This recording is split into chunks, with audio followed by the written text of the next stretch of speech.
Weinberg called it burning the rocks. You could literally mine rock just for its energy content.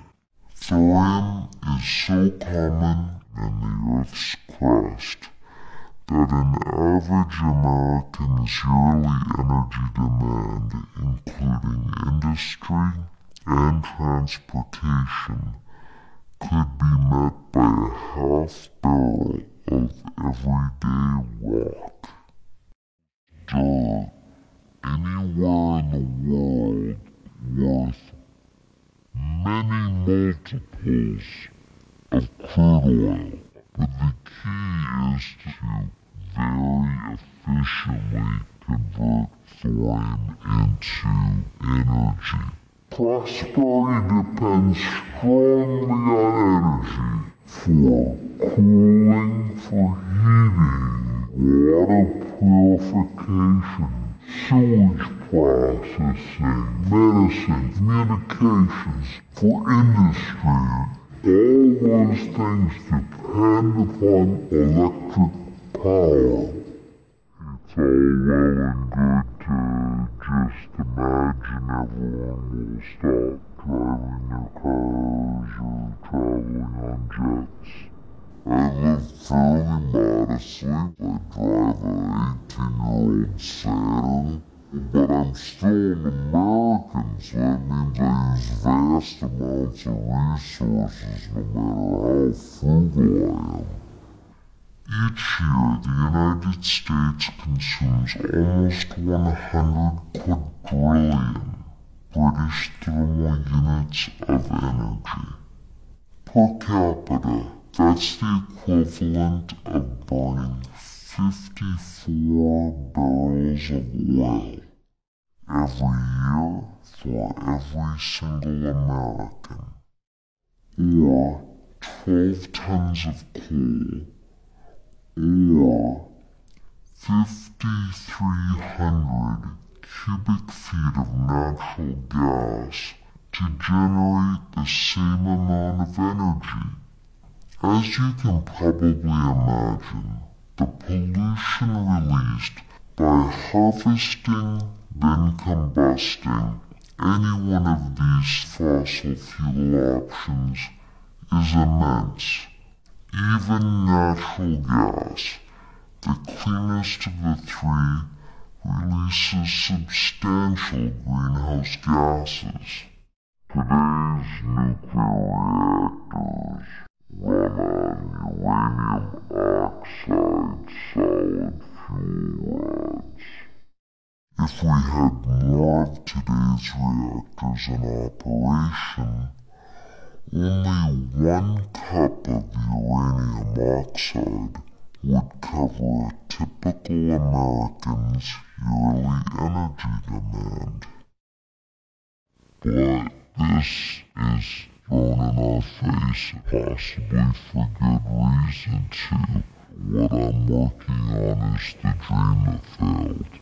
Conventional nuclear power is essentially stagnated, particularly in the United States. Nuclear innovation stopped in the 1970s. There's another option, thorium, element 90 on the periodic table. It would only take 4 grams of thorium to meet an American's energy needs for a full year. That's 4 grams. Go out to Nevada and dig down about 12 feet and in nice tractor-trailer containers, open the doors and there's barrel after barrel of thorium nitrate, about 3,200 tons, which would provide about 2/3 of the planet's energy needs for a year. Thorium would never need to be mined, ever, if you simply took monazite waste streams that could answer the entire Western world's rare earth crisis. You could stockpile enough thorium to run the entire world on thorium reactors. The best way of getting thorium, frankly, is go down to the beach in Florida and just dig some sand. Thorium could serve as an essentially unlimited nuclear fuel. You could catalyze the burning of thorium indefinitely. The reactors we use today answer the question, how do we power a 1950s era nuclear submarine? The USS Nautilus.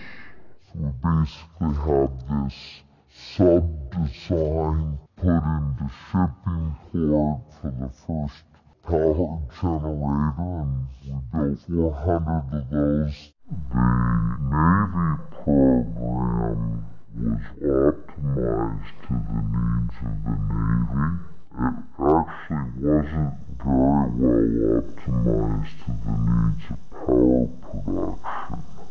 We're extracting about half of 1% of the energy that's in the uranium. You can imagine going to your boss saying, I developed this system, well, how efficient is it? It's less than 1%. Excuse me, what did you build? I think you need to go work on that again. I mean, we just simply wouldn't accept this. We could use thorium about 200 times more efficiently than we're using uranium now. This reduces the waste generated over uranium by factors of hundreds and by factors of millions over fossil fuels. Even without disastrous side effects, we still have a finite source of fossil fuel materials. We're quite sure we can make it cheaper than coal, but as long as you're close to coal, people are gonna choose something over coal. Coal is extremely plentiful in North America. OPEC is not gonna jack up the cost of coal. Coal is cheap.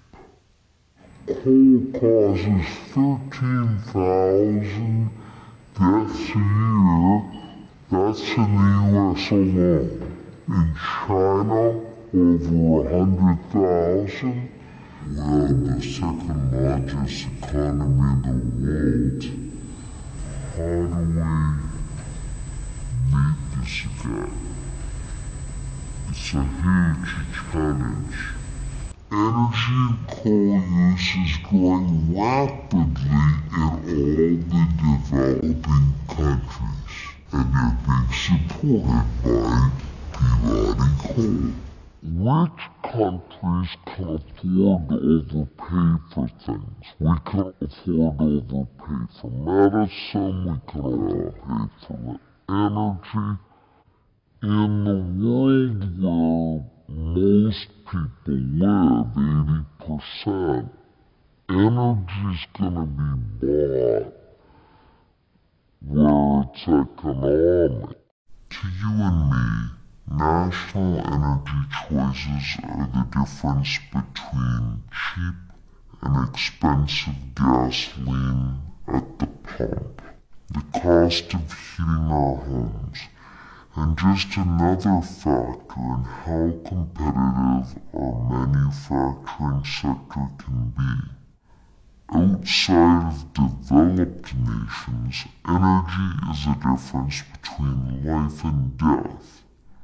They will use the cheapest energy source available to them.